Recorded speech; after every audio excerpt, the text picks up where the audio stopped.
नमस्कार। पॉलिटिक्स में आप सबों का स्वागत है। और आज हम पॉलिटिक्स में बिहार के उस पॉलिटिक्स की चर्चा करने जा रहे हैं जिस पॉलिटिक्स के सहारे बिहार बीजेपी को सत्ता से दूर रखा, या यूं कहे कि पूरे देश में खास करके हिंदी पट्टी में बीजेपी कई दशकों से अपनी मजबूत उपस्थिति बनाई हुई है। इसके बावजूद भी बिहार में आज की तारीख में भी वो आधी से भी कम सीट लड़ने को मजबूर है। 2005 के बाद लगातार छोटे भाई की भूमिका में जरूर रही है बिहार में बीजेपी, लेकिन कभी भी न बीजेपी का एजेंडा चला, न बीजेपी की वो सियासत चली जिस सियासत के सहारे नरेंद्र मोदी पूरे देश पर राज कर रहे हैं। लेकिन अब लगता है कि वो सियासत के दिन लदने वाले हैं। मतलब जो सोशल जस्टिस की जो सियासत बिहार के कह सकते हैं कि एक अलग मिजाज को हमेशा प्रदर्शित करता रहा है, वह मिजाज अब लगता है कि अवसान की तरफ बढ़ रहा है। क्योंकि 2025 का चुनाव ये आखिरी चुनाव माना जाएगा और इस आखिरी चुनाव में उस ताकत को रोकने की क्षमता जिस पॉलिटिकल पार्टी में थी, आज वो पॉलिटिकल पार्टी चुनाव से पहले ही हारती हुई दिख रही है, या यूं कहें कि चुनाव से पहले ही आत्मसमर्पण करते हुए दिख रही है, या यूं कहें कि चुनाव से पहले ही उस बात की गंभीरता को नज़रअंदाज करते हुए सिर्फ यह दिखाने की कोशिश हो रही है कि चलिए राजनीति है तो राजनीति के सहारे दुकानदारी चलाए रखने की जरूरत है। क्योंकि नीतीश उस अवस्था में आ गए हैं जहां से अब वापसी की कोई गुंजाइश नहीं है। उम्र के उस पड़ाव में पहुंच गए हैं जहां से उन्हें कोई खास उम्मीद नहीं की जा सकती है। बात पूरी तौर पर तेजस्वी यादव पर टिकी हुई थी, उस राजनीति की जिस राजनीति के सहारे बिहार अभी तक बीजेपी को रोके रखा है। सिर्फ बीजेपी को ही नहीं रोके रखा है, संघ की गतिविधियों पर भी कहीं न कहीं अंकुश लगाकर बिहार रखा है। 100 साल संघ के पूरे हो गए, लेकिन आज भी संघ का वो सपना पूरा नहीं हुआ है जो सपना बिहार के अलावा अन्य हिंदी प्रदेशों में उन्होंने देखा ही नहीं। उस सपने को जमीन पर भी सरोकार किया, जमीन पर भी उतारा। लेकिन इस बार बिहार की वो सियासत डोलती हुई दिख रही है, हिलती हुई दिख रही है। क्योंकि इस आखिरी चुनाव में, क्योंकि एक बार जब बीजेपी बिहार में आ गई तो फिर तो लालू परिवार हो या चिराग हो, चाहे बाकी विपक्ष के जो नेता हैं, उनको कितना दशक लगेगा फिर से बिहार में वापसी करने में, कहना मुश्किल है। क्योंकि वो सियासत अगर एक बार बिहार की जनता ने स्वीकार कर ली तब तो फिर बहुत मुश्किल है। यूपी और मध्य प्रदेश और राजस्थान से ज़्यादा वैचारिक प्रतिबद्धता के रूप में बिहार फाइट करता रहा है। एक बार संघ और बीजेपी के वैचारिक प्रतिबद्धता को अगर बिहार की जनता ने अंगीकार कर लिया तो फिर कहाँ से है, सवाल ही नहीं पैदा लेता है। तो इस ऐसी लड़ाई में जिस तरीके से तेजस्वी ने टिकट वितरण का काम किया, अब 144 जगहों पर उन्होंने चुनाव लड़ा है और उस जगहों पर अगर एक एक सीट पर आप मूल्यांकन करिए तो आप हैरान रह जाएंगे कि बहुत कम ऐसी सीटें हैं जहां आरजेडी के समर्पित कार्यकर्ताओं को उन्होंने टिकट दिया है।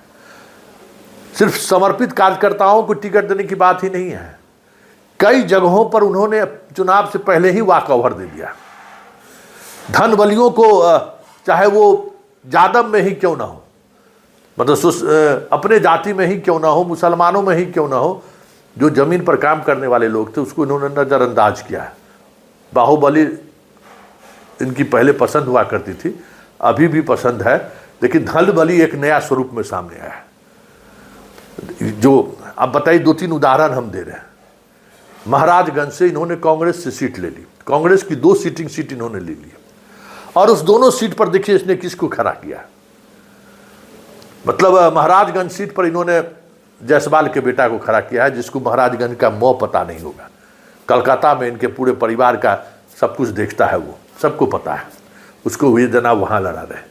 ये इतना सीरियस चुनाव है। इस चुनाव में हार का मतलब है लालू परिवार का राजनीतिक का अंत होना, वहाँ से फिर वापसी संभव नहीं है। ये तय मानिए, क्योंकि जिस तरीके से इन्होंने भ्रष्टाचार को लेकर संजीदगी नहीं दिखाई है, मायावती से भी बुरी स्थिति इनकी होगी। मायावती तो एक खास वर्ग को रिप्रेजेंट करती है, इनके पास तो एक यादव छोड़कर कोई दूसरा मिलेगा भी नहीं। और वो यादव में भी इतने नेता बिहार में हो चुके हैं कि तेजस्वी के लिए ये आखिरी ही पाली है। इतना सीरियस चुनाव को इस तरीके से, नॉन सीरियस तरीके से तेजस्वी ने लिया है, कहा नहीं जा सकता है। अब बताइए, बरहरा में पासवान को, रामप्रीत पासवान को उतार दिया, जो पासवान के बारे में पता कीजिए कि उसकी आर्थिक स्थिति क्या है। सब तमाम सीटों पर देखिए इन्होंने इसी तरीके का खेल किया। गठबंधन धर्म में जो एक बड़े भाई की जो भूमिका होती है, उस भूमिका में भी ये नहीं दिखे। अभी स्थिति क्या है, 12 जगहों पर गठबंधन के तमाम सहयोगी दल आमने सामने हैं। मिल बैठ के इस मामले को हम सॉर्ट आउट करें, वो भी उनकी कोशिश नहीं हुई। बछवाड़ा में अगर कांग्रेस और सीपीआई आमने सामने लड़ती है और इस वजह से अगर एक सीट का नुकसान होता है तो किसका नुकसान होगा? एक सीट से आप मुख्यमंत्री बनने से रह सकते हैं। कई ऐसी सीटें हैं जहां आप बात निगोशिएशन करके आप खुद वैशाली और लालगंज में जो कुछ किए हैं सबके सामने है। लालगंज सीट कांग्रेस को इसलिए लिए आप दिए कि हम महाराजगंज हमको दे दीजिए, तो आप महाराजगंज भी ले लिए और लालगंज भी ले लिए। तो ये सारी चीज़ें जो सामने आई, 144 जगह पर देखे आपने, फिर यादवों पर दाव खेला है। यादवों पर आप A to Z की बात करते रहे। A to Z में आपने कितने टिकट A to Z को आपने दिया? हाँ, आप भूमियारों को कुछ प्राथमिकता आपने जरूर दिया, भूमियारों की संख्या आपने जरूर बढ़ाई, लेकिन भूमियार के उस संख्या बढ़ाने से आपके सोशल जस्टिस का जो अम्ब्रेला है उसमें कहाँ खरे उतरेगा वो, ये बताइए। कई सवाल ऐसे हैं। बस A to Z की अति पिछड़ों को लेकर जो इन्होंने सियासत की, कितने अति पिछड़ों को इन्होंने सीट दिया, देख लीजिए सारा लिस्ट। मुसलमानों में किस तरीके से इन्होंने सीट दिया है, कि जो लोगों ने इन पर भरोसा किया उस भरोसे के साथ किस तरीके से इन्होंने खिलवाड़ किया, सबको पता है। मतलब बहुत सारी चीज़ें इस पूरे टिकट वितरण के दौरान देखिए तो आपको महसूस होगा कि सीरियसली ये चुनाव सबसे महत्वपूर्ण चुनाव है। क्योंकि ये जान लीजिए, इस बार के चुनाव में न नीतीश उस स्थिति में रहेंगे और ना ही लालू इस स्थिति में रहेंगे कि दोनों जब चाहे भाई साथ मिलकर सरकार बना ले। इस स्थिति में जनता देने वाली नहीं है, ये बात तय मानिए कि आरजेडी को इतनी भी सीटें आने वाली नहीं है कि वो नीतीश कुमार के साथ मिलकर सरकार बना ले, फिलहाल जो देख रहा है। लेकिन बिहार की जनता कभी कभी खुद इन तमाम विपरीत परिस्थिति के बावजूद भी स्टैंड ले लेती है, और जब कभी अगर इस तरीके की ताकतों के खिलाफ खड़ी हुई है तो पार्टी कोई नहीं लड़ता है, चाहे वो कांग्रेस हो, चाहे वामपंथी हो, चाहे आपको राजद हो। जनता, बिहार की जनता लड़ी है और बहुत ही बहादुरी और मजबूती के साथ लड़ी है। तो इस बार आप यही उम्मीद कर सकते हैं कि जनता अगर मूड बना लिया तो भले महागठबंधन आपको सरकार बनाने के आसपास पहुंच जाए, नहीं तो अगर जनता ने चुप्पी साध ली ना तो 2010 से भी बुरी स्थिति महागठबंधन का हो जाए तो कोई बड़ी बात नहीं होगी।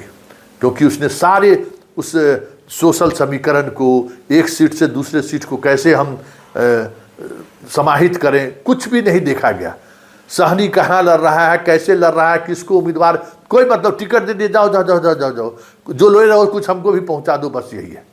कांग्रेस कहाँ क्या लड़ रहा है, कैसे लड़ रहा है, उस समीकरण का हमारे अन्य सीटों पर क्या प्रभाव पड़ेगा, वो चीज़ें हम कैसे कैलकुलेट करें, उस पर बहस करने की थी, उस पर मंथन करने की जरूरत थी।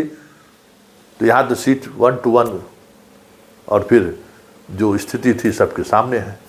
ऐसे में 2010 दोहरा जाए तो कोई बड़ी बात नहीं हो।